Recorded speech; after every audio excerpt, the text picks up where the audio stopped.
So here we go with the second lesson of English, Aesop's Fables. You all have to read along with me. Let us all read the story first. Fables are short stories that have a moral or a message for us, something to learn and keep in mind as we grow up.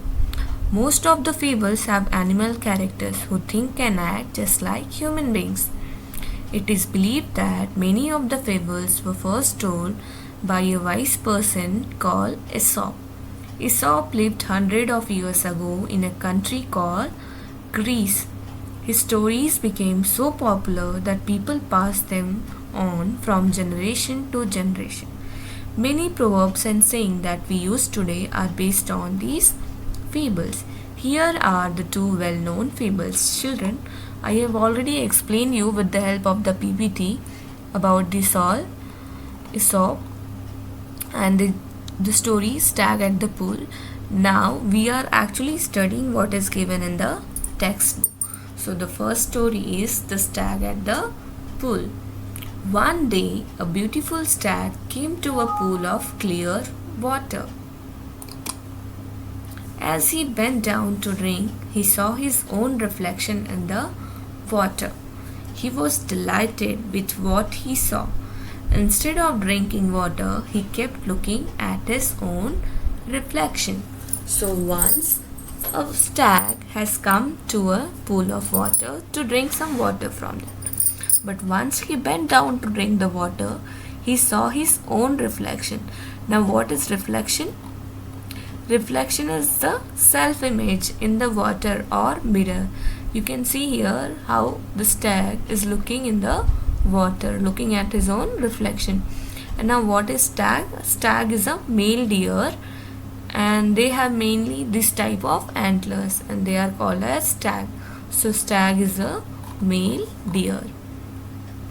So when the stag bent down to drink water, he was delighted. Delighted means very happy. And he kept looking at his own reflection. How handsome I look, he said to himself. How beautiful are these curving antlers.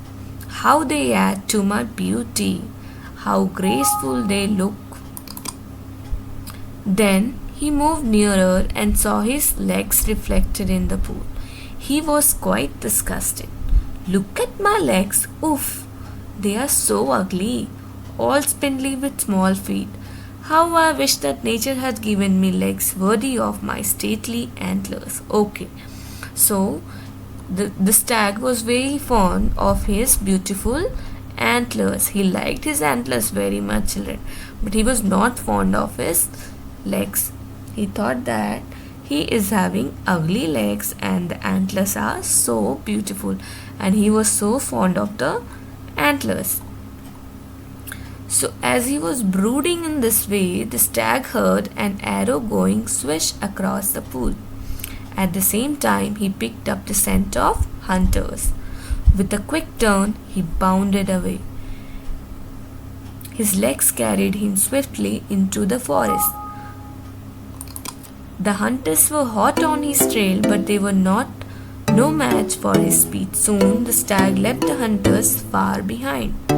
So when the stag was brooding, the stag was thinking sadly for a long time. In this way, he came to know that the hunters are trying to hunt him. So with a quick turn, he jumped away from the place and ran out of the hunters' reach. He ran safe out of the hunter's reach.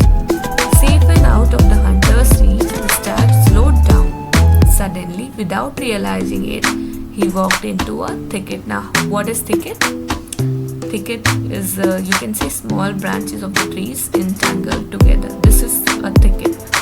So, stag, without realizing, he walked into a thicket. There were trees with strong branches growing close together, and alas, the same antlers for which he was so proud got caught into the thick growth. See the picture, children? The stag was so proud of his beautiful antlers, but the same antlers got him into the trouble. This antler got strangled into the thicket. The stag tried to shake himself free, but the more he struggled, the more entangled his antlers got into the branches. Once again, the stag could hear the hunters drawing close and grew afraid. At last, with great difficulty, he managed to free his antlers and bounded away.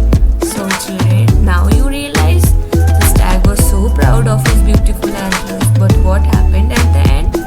The antlers got him into the trouble.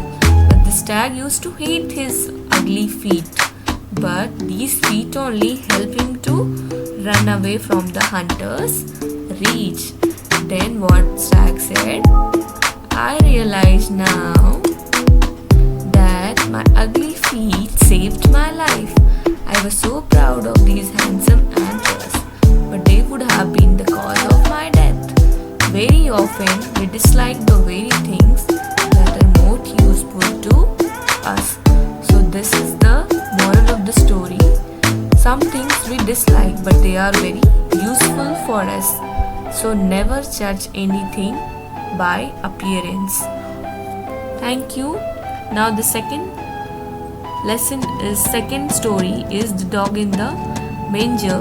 We'll be covering this in the next video.